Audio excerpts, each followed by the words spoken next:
24 sampai dengan 26 Februari 2023, Indonesia lagi-lagi bakal jadi tuan rumah ajang balap internasional. Kali ini adalah Formula One H2O ataupun kelas balap formula untuk perahu-perahu super kenceng.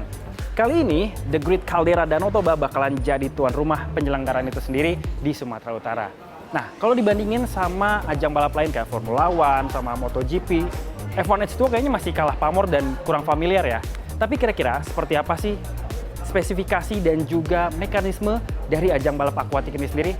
Ada sedikit ulasannya nih. Formula One Powerboat atau yang dikenal dengan nama F1 H2O pertama kali diselenggarakan pada tahun 1981 di 6 negara Eropa selama satu musim. Pada tahun 2023, F1 H2O telah memasuki musimnya yang ke-38.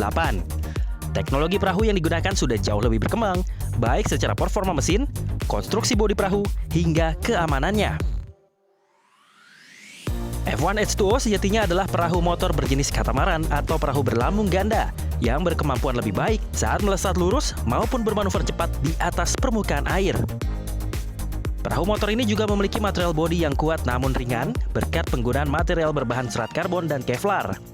Selain itu, ada ketentuan bobot maksimal dan dimensi yang ditetapkan oleh Union International Motonautic (UIM) sebagai federasi yang menaungi ajang balap perahu ini. Secara keseluruhan, dimensi perahu balap ini memiliki panjang bodi 6 meter, lebar 2 meter, dan bobot 390 kg. Bobot ini sudah termasuk berat dari mesin yang ditetapkan sebesar 118 kg. Perahu motor dari seluruh tim yang ada juga menggunakan mesin yang dipasok oleh perusahaan tunggal asal Amerika Serikat yang telah berkecimpung dalam pembuatan mesin perahu dan kapal cepat sejak tahun 1939, yakni Mercury Marine. Kapasitas mesin sebuah powerboat modern adalah sebesar 2.500 cc dengan konfigurasi 6 silinder V tanpa transmisi. Tenaga yang dihasilkan sebesar 425 horsepower di 10.500 rpm. Menggunakan mesin tersebut, perahu balap ini mampu berakselerasi dari 0 hingga 100 km per jam dalam waktu 4 detik saja, dengan kecepatan maksimal sekitar 220 hingga 250 km per jam di permukaan air. Tenaga ini nyaris sebanding dengan rata-rata supercar yang memiliki kapasitas mesin 3000 cc ke atas dengan konfigurasi 6 atau 8 silinder. Dengan spesifikasi dan kecepatan tersebut, maka tak heran kalau perahu motor ini dikategorikan sebagai Formula One Powerboat. Untuk urusan keamanan para racer, setiap perahu balap juga sudah dilengkapi oleh sejumlah piranti keselamatan seperti airbag, sabuk pengaman 5 titik, kokpit serat karbon dan Kevlar yang mampu menyerap guncangan, pelindung kepala dan leher, serta memiliki ketebalan kaca hingga 10 cm sehingga cukup kebal dari serangan peluru senjata api standar. Nah, kalau tadi kita udah sedikit ulas tentang spesifikasi dari kendaraan F1 Powerboat, gimana? Kenceng ya? 250 km per jam gitu, di air gitu kan. Nah, sekarang saya akan sedikit mengulas bagaimana mekanisme dari ajang balap ini. Sebenarnya nggak jauh beda sih dengan ajang balap kayak Formula One, MotoGP, Formula E. Tapi ini kayaknya lebih mirip-mirip sama mekanisme balapan dari Formula E yang pernah digelar di Jakarta, Indonesia.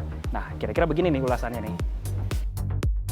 Mengutip dari f1h2o.com, rangkaian balapan akan dimulai dalam waktu 2 hari, di mana hari pertama adalah waktunya para pembalap F1 H2O untuk memiliki kesempatan mengitari lintasan imajiner di atas permukaan air melalui sesi free practice. Setelah itu, para pembalap akan mengikuti sesi kualifikasi dengan format time trial untuk menentukan urutan start pada saat balapan pada hari kedua. Terdapat 3 kali sesi kualifikasi yang disebut sebagai Q1, Q2, dan Q3 pada hari pertama. Sesi pertama atau Q1 adalah untuk mengeliminasi 5 dari total 20 pembalap partisipan dengan catatan waktu paling lambat. 15 pembalap tercepat berhak mengikuti sesi Q2. Pada sesi Q2 akan ada 10 dari 15 pembalap dengan catatan waktu terbaik yang berhak mendapatkan kesempatan mengikuti sesi Q3 untuk memperebutkan posisi start terdepan pada hari balapan. Memasuki hari balapan utama, para pembalap akan diberikan 1 kali sesi latihan bebas untuk berlatih dan beradaptasi sebelum balapan. Setelah itu, balapan akan dilakukan dengan durasi waktu 45 menit untuk menyelesaikan finish. Bagi 10 pembalap pertama yang masuk garis finish akan mendapatkan poin. Khusus di Danau Toba, ada 20 pembalap dari 10 tim F1 H2O yang akan beradu cepat di lintasan sirkuit imajiner dengan total panjang 2,2 km dalam satu putarannya. Danau Toba juga menjadi satu-satunya venue dengan latar danau vulkanis terbesar yang menjadi tuan rumah balapan F1 H2O, di mana venue yang dimiliki negara lain yang menjadi tuan rumah ajang balap akuatik ini sebagian besar digelar di sungai dan juga teluk yang disulap menjadi arena balap. Albi Pratama, Baramaestro, Jakarta.